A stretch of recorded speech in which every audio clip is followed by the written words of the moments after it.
ചില അസുഖങ്ങൾ വളരെ ബന്ധപ്പെട്ട് കിടക്കുകയാണെന്ന് നമുക്ക് പലർക്കും അറിയില്ല. ഉദാഹരണത്തിന് കൊളസ്ട്രോളും ട്രൈഗ്ലിസറൈഡും ഒത്തിരി കൂടുതലായിട്ടിരിക്കുന്നവർക്ക് ഫാറ്റി ലിവർ ഉണ്ടായിരിക്കാനും അവർക്ക് തന്നെ ഡയബറ്റിസ് ഉണ്ടാകാനും ഹാർട്ട് അറ്റാക്ക് ഉണ്ടാകാനും സാധ്യത കൂടുതലാണ്.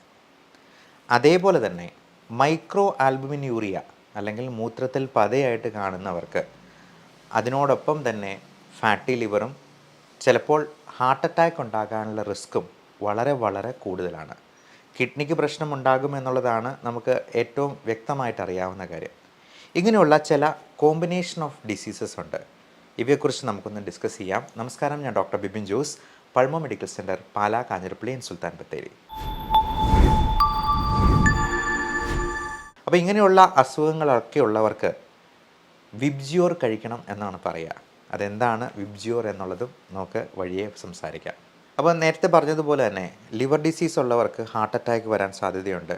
മൈക്രോ ആൽബുമിൻ യൂറിയ ഉള്ളവർക്ക് കിഡ്നി ഡിസീസിനൊപ്പം തന്നെ ചിലപ്പോൾ ഫാറ്റി ലിവറും അതിനോടൊപ്പം ഹാർട്ട് അറ്റാക്കും വരാനുള്ള സാധ്യത കൂടുതലാണ്. സ്ട്രോക്ക് ഉണ്ടാകാനുള്ള സാധ്യതയാണ്. ഈ കൂട്ടരുടെ ട്രൈഗ്ലിസറൈഡ് ലെവൽ മാത്രമായിട്ട് ചിലപ്പോൾ കൂടിയിരിക്കുന്നതാണ്. 300, 400, ചിലപ്പോൾ 500 ഒക്കെ ആയിട്ട് ട്രൈഗ്ലിസറൈഡ്. എന്നാൽ കൊളസ്ട്രോളിൻ്റെ ലെവൽ അത്ര തന്നെ കൂടുതൽ ഉണ്ടാവത്തുമില്ല. അപ്പോൾ ഇങ്ങനെ വരുമ്പോൾ നമ്മൾ ട്രൈഗ്ലിസറൈഡ് കുറയ്ക്കാൻ വേണ്ടി തന്നെ കൊടുക്കുന്നൊരു മരുന്നുണ്ട്. ഫെനോഫൈബ്രേറ്റ് എന്നാണ് പേര്. സാധാരണ കൊടുക്കുന്ന സ്റ്റാറ്റിൻ മരുന്നുകളുണ്ട്, അട്രോസ്റ്റാറ്റിൻ, റോസ്വാസ്റ്റാറ്റിൻ തുടങ്ങിയ മരുന്നുകളൊക്കെ. അപ്പോൾ ഈ മരുന്നുകളൊക്കെ സ്റ്റാർട്ട് ചെയ്യുന്ന ആൾക്കാർക്ക് ഭയങ്കര പേടിയാണ്.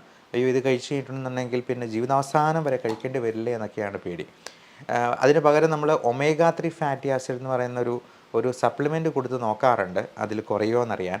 അതുപോലെ വൈറ്റമിൻ D3, വൈറ്റമിൻ ഇ തുടങ്ങിയ സപ്ലിമെൻറ്റ്സും കൊടുക്കാറുണ്ട്. മെറ്റ്ഫോമിൻ മരുന്ന് കൊടുത്ത് വെയിറ്റ് ഒന്ന് കുറയ്ക്കാനായിട്ടും ഫാറ്റി ലിവർ കുറയ്ക്കാനായിട്ടും ശ്രദ്ധിക്കാറുണ്ട്. ഇതുവഴിയൊക്കെ ഹാർട്ട് അറ്റാക്കിൻ്റെ റിസ്ക്കും നമുക്ക് കുറയ്ക്കാൻ പറ്റും.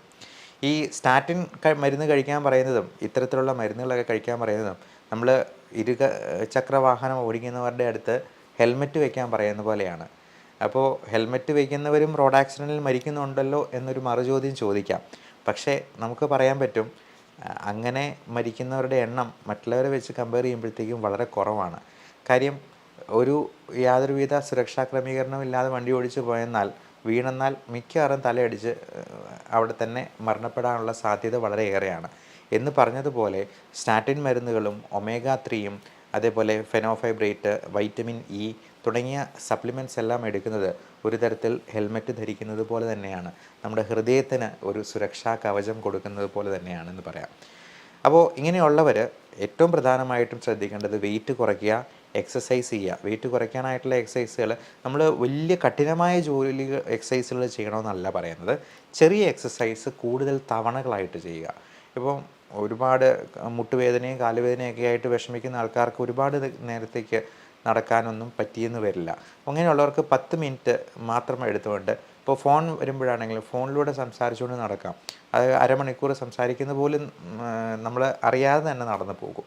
അതുപോലെ കൊന്ത ചൊല്ലിക്കൊണ്ട് നടക്കാം, പ്രാർത്ഥിച്ചുകൊണ്ട് നടക്കാം. ഒരു കൊന്ത ചൊല്ലി തീരാനായിട്ട് അരമണിക്കൂർ എടുക്കുന്നത് പോലെ മുസ്ലിം സഹോദരങ്ങൾക്ക് തസ്ബീഹ് മാല ചൊല്ലിക്കൊണ്ട് നടക്കാറുണ്ട്. അതുപോലെ നമ്മൾ നാമജപങ്ങളാണെന്നുണ്ടെങ്കിലും നമുക്ക് നടന്നുകൊണ്ട് ചെയ്യുന്നത് വഴി എക്സസൈസും കൂടി കിട്ടുന്നതാണ് എന്നുള്ളത് പ്രത്യേകം ഓർമ്മിപ്പിക്കുന്നു. ഇനി കഴിക്കേണ്ട ഭക്ഷണം എന്താണ്? അത് വിബ്ജിയോർ ആണെന്ന് ആദ്യമേ പറഞ്ഞു. എന്താണ് ഈ VIBGYOR? Violet, IndiGo, blue, green, yellow, orange, red, നമ്മുടെ റെയിൻബോ കളേഴ്സാണ്. ഈ റെയിൻബോ കളേഴ്സിലുള്ള ഫ്രൂട്ട്സ് ധാരാളമായിട്ട് കഴിക്കുക എന്നാണ് ഉദ്ദേശിക്കുന്നത്. അതായത് ഈറ്റ് വിബ്ജിയോർ എന്ന് പറഞ്ഞാൽ നമുക്ക് വയലറ്റ് കളറിലുള്ള ഇരിക്കുന്നതാണ് വഴുതനങ്ങ, ബീട്രൂട്ട് തുടങ്ങിയ കാര്യങ്ങൾ. അതുപോലെ ബെറീസ് ഉണ്ട്. ബി ഫോർ ബെറീസ് എന്ന് നമുക്ക് എടുക്കാം. ബെറി പലതരത്തിലുള്ള ബെറികളുണ്ട്.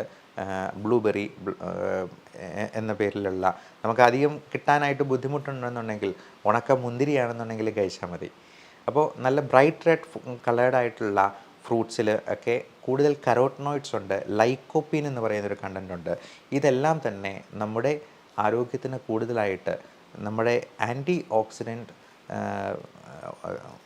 ഉൽപ്പാദിപ്പിക്കുന്നത് വഴി ഓക്സിഡേറ്റീവ് സ്ട്രെസ് എന്ന പ്രക്രിയ ഒരുപാട് കുറച്ചെടുക്കാനും ഹാർട്ട് അറ്റാക്കും സ്ട്രോക്കും പോലെയുള്ള കാർഡിയോ വാസ്കുലർ റിസ്ക് ഉണ്ടാകാതിരിക്കാനായിട്ടും ഹെൽപ്ഫുള്ളാണ്. അതുപോലെ തന്നെ green leafy vegetables, potato, tomato, cherries തുടങ്ങിയ സംഗതികളിലൊക്കെ ഒരുപാട് തരത്തിലുള്ള ലൈക്കോപ്പീൻ കണ്ടൻറ്റ് അടങ്ങിയിട്ടുണ്ട്. ഫൈറ്റോ ന്യൂട്രിയൻസ് ഉണ്ട്. ഈ ഗ്രീൻ ലീവ്സ് എന്ന് പറയുമ്പോഴത്തേക്കും അതിൽ ഈ ക്ലോറോഫിൽ ആണ് അതിന് ഗ്രീൻ കളർ കൊടുക്കുന്നത്. അത് മുരിങ്ങയില, കറിവേപ്പില, അതുപോലെ ചീരയില, ഇവയിലെല്ലാം നല്ല ഇല കണ്ടൻ്റുള്ള സംഗതികളിലെല്ലാം ക്ലോറോഫിൽ കണ്ടൻ്റ് ഉണ്ട്. അതുപോലെ നേരത്തെ ഒരു വീഡിയോയിൽ മൾബറി ഇലയെക്കുറിച്ച് ഞാൻ പറഞ്ഞിരുന്നു. മൾബറി ഇലയുടെ തോരൻ എന്ന് പറയുന്നത് നല്ല പ്രോട്ടീൻ സോഴ്സും കൂടി ഉള്ളതാണെന്നുള്ളത് മനസ്സിലാക്കുക. ബ്ലൂ കളർ ആയിട്ടുള്ള ഫ്രൂട്ട്സിൽ, പ്രത്യേകിച്ചും ബ്ലൂബെറീസിൽ അല്ലെങ്കിൽ വഴുതനങ്ങ പോലുള്ള സാധനങ്ങൾ വയലറ്റ് കളറിലിരിക്കുന്നതിലൊക്കെ ആന്തോസൈനിൻ എന്ന് പറയുന്ന നല്ല ഒരു ഫൈറ്റോ ന്യൂട്രിയൻ്റാണ് അടങ്ങിയിട്ടുള്ളത്. അതുപോലെ റെഡ് കളറായിട്ടുള്ള സംഗതികൾ, റെഡ് കളറായിട്ടുള്ള ഫ്രൂട്ട്സ്, ഇപ്പോൾ പോംഗ്രീനേറ്റ് ഒക്കെ ഉപയോഗിക്കുന്ന വഴി ബീറ്റാലൈൻസ് എന്ന് പറയുന്ന ഒരു പ്രത്യേക ഫൈറ്റോ ന്യൂട്രിയൻ്റ് നമുക്കതിൽ നിന്ന് കിട്ടുന്നതാണ്. അപ്പോൾ ഓരോ കളറിലുമുള്ള ഫ്രൂട്ട്സിന് ഓരോ തരത്തിലുള്ള ആൻറ്റി ഓക്സിഡേറ്റീവ് പ്രോപ്പർട്ടീസ് ഉണ്ട്. ഇതെല്ലാം നമ്മുടെ കാർഡിയോ വാസ്കുലർ റിസ്ക് ഒരുപാട് കുറച്ച് തരുന്നു. ഫാറ്റി ലിവറും ബാക്കിയുള്ള അനുബന്ധമായിട്ടുള്ള പ്രശ്നങ്ങളുമെല്ലാം കുറയ്ക്കാനായിട്ട് ഇത് സഹായിക്കുന്നു. ഈവൻ നമ്മൾ ഡ്രിങ്ക്സ് കഴിക്കുന്ന, ആൽക്കഹോൾ കഴിക്കുന്ന ആൾക്കാർ പലപ്പോഴും അതിന് ടച്ചിങ്സ് ആയിട്ട് ഈ റെഡ് മീറ്റൊക്കെ ആയിട്ട് കൂടുതൽ കഴിക്കുന്നവരുണ്ട്. അത് ബീഫോ പോർക്കോ മട്ടണോ ഒക്കെ ആയിട്ട് കൂടുതൽ കഴിക്കുന്നത് എന്തായിരുന്നാലും വളരെ ചുരുങ്ങിയ കാലയളവിൽ തന്നെ ഹാർട്ട് അറ്റാക്കിലോ സ്ട്രോക്കിലോ എത്തിക്കാനായിട്ട് ഇത് കാരണമാകും. ഈ ഫാറ്റി ലിവർ എന്ന് പറയുന്നത് ഗ്രേഡ് 1, 2, 3 അതിൻ്റെ അടുത്ത സ്റ്റേജിൽ വരുന്നത് ലിവർ സിറോസിസ് ആണ്. ആ സ്റ്റേജിൽ എത്തിക്കഴിഞ്ഞാൽ ഒരിക്കലും ഇത് പഴയ ഒരു അവസ്ഥയിലേക്ക് നമുക്ക് റിവേഴ്സ് ചെയ്ത് കൊണ്ടുപോകാൻ പറ്റില്ല. അതിൻ്റെ തൊട്ടടുത്ത സ്റ്റേജ് വരുന്നത് ഹെപ്പാറ്റോസെല്ലുലാർ കാർസിനോമയാണ്. അപ്പം പലപ്പോഴും ഈ ഗ്രേഡ് 3 ഫാറ്റി ലിവർ വരെയൊന്നും ഒരു ലക്ഷണവും കാണിച്ചു എന്ന് വരത്തില്ല. ചിലപ്പോൾ ചില ഗ്യാസ്ട്രൈറ്റിസ് ആയിട്ടോ വേഗം ഒരു അബ്ഡോമിനൽ പെയിൻ ആയിട്ടോ വയറുവേദനയായിട്ടോ ഒക്കെ തോന്നിയേക്കാം. വയറ്റിൽ നിന്ന് പോകുന്നതിൽ ചിലപ്പോൾ നമ്മളറിയാതെ എന്തെങ്കിലും രക്തം പോകുന്നത് നമ്മൾ താഴോട്ട് നോക്കിയെന്നാൽ മാത്രമേ കാണുകയുള്ളൂ. ആ സമയത്തായിരിക്കും നമ്മൾ ഞെട്ടലോടെ അറിയുക നമ്മുടെ ലിവർ ഏതാണ്ട് പണി മുടക്കി കഴിഞ്ഞു എന്നുള്ളത്. അപ്പോൾ ആ ഒരു സ്ഥിതി വരാതെ എത്രയും നേരത്തെ തന്നെ നമ്മുടെ ലിവറിനെ സംരക്ഷിക്കാനായിട്ട് ശ്രദ്ധിച്ചുകൊള്ളുക. ഇനി ലിവർ ഡിസീസിൽ ഉണ്ടാകുന്ന മറ്റ് ലക്ഷണങ്ങളും കൂടി നമ്മൾ അറിഞ്ഞിരിക്കണം. അപ്പം മുഖത്ത് കരിവാളിപ്പ് പാടുകളൊക്കെ ആയിട്ട് വരാം. കഴുത്തിൽ അക്കാന്തോസിസ് നൈഗ്രിക്കൻസ് എന്ന് പറയുന്ന ഒരു കറുപ്പ് നിറമായിട്ട് വരിക. അതുപോലെ ചിലർക്ക് ഗൈനക്കോമാസ്റ്റിയ, ഇപ്പം ലിവർ സിറോസിസ് ഒക്കെയുള്ള ആളുകളെ കണ്ടെന്നാൽ അറിയാം അവരുടെ ബ്രസ്റ്റ് എൻലാർജ് ചെയ്തിരിക്കുന്നത് പോലെ നമുക്ക് തോന്നാം. വയറൊത്തിരി വീർത്തിരിക്കുന്നതായിട്ടും വയറ് കമ്പിച്ചിരിക്കുന്നതും വയറ്റിലെ ആ സ്കിന്ന് തന്നെ ഒരു ഷൈനിങ് പാറ്റേണിലോട്ട് മാറുന്ന കാണും. ചിലപ്പോൾ വെള്ളക്കെട്ടോ ഒക്കെ ഉണ്ടെന്നുണ്ടെങ്കിൽ അസൈറ്റിസ് എന്ന് പറയുന്ന വെള്ളം കെട്ടി നിൽക്കുന്ന ഒരവസ്ഥ വരാം. കാലുകളിൽ നീരുണ്ടാവാം, കാലുകളിൽ പാടുണ്ടാകാം, അവിടുത്തെ രോമം കൊഴിഞ്ഞു പോയിട്ടുണ്ടാകാം. ഈ നീരെന്ന് പറയുന്നത് തന്നെ പിറ്റിംഗ് പീഡിൽ ഇടുമ എന്നാണ് പറയുന്നത്. നമ്മളൊരു വിരൽ വെച്ച് കുത്തിയെന്നാൽ ആ കണ്ണയുടെ ഭാഗം അങ്ങ് കുഴിഞ്ഞു പോകുന്ന രീതിയിലുള്ള നീരുണ്ടാകാം. അതേപോലെ കാലിലും പലതരത്തിലുള്ള നിറവ്യത്യാസങ്ങൾ ഉണ്ടാകാം. റെക്കറൻ്റായിട്ട് ഇൻഫെക്ഷൻസ് വരാം, അണുബാധകൾ ഉണ്ടാകാം. ഈ അണുബാധകൾ ഉണ്ടാകുന്നത് ഏറ്റവും കൂടുതൽ ഉണ്ടാകുന്നത് റെസ്പിറേറ്ററി ഇൻഫെക്ഷൻസ് ആയിരിക്കാം. അതുപോലെ എന്ത് തരത്തിലുള്ള അണുബാധകൾ ഉണ്ടാകാനായിട്ടും നമ്മുടെ ലിവറിൻ്റെ ഈ ഒരു ഹെൽത്ത് കണ്ടീഷൻ മോശമാകുമ്പോഴേക്കും സംഭവിക്കാവുന്നതാണ്. അപ്പോൾ ഇങ്ങനെയുള്ളവർക്ക് ഏറ്റവും പ്രധാനമായിട്ടും 3 സപ്ലിമെൻറ്റ്സ് ആണ് എടുക്കേണ്ടത്. Vitamin E, omega 3 and vitamin D3. ഇത് കൃത്യമായിട്ട് സപ്ലിമെൻറ്റ് ചെയ്യുക. ആവശ്യമെങ്കിൽ മെറ്റ്ഫോമിൻ, പയോഗ്ലിറ്റസോൺ പോലുള്ള മരുന്നുകൾ, ഡയബറ്റിക് കൂടിയാണെന്നുണ്ടെങ്കിൽ ഈ മരുന്നുകൾ തീർച്ചയായിട്ടും ഫാറ്റി ലിവറിനും കൂടി ഉപയോഗപ്പെടുത്താവുന്നതാണ്.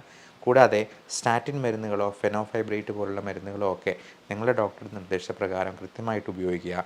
നമുക്ക് വരാൻ പോകുന്ന പല റിസ്ക് ഫാക്ടേഴ്സിനെയും അതുവഴി നമുക്ക് പ്രിവെൻറ്റ് ചെയ്യാനായിട്ട് കഴിഞ്ഞേക്കും.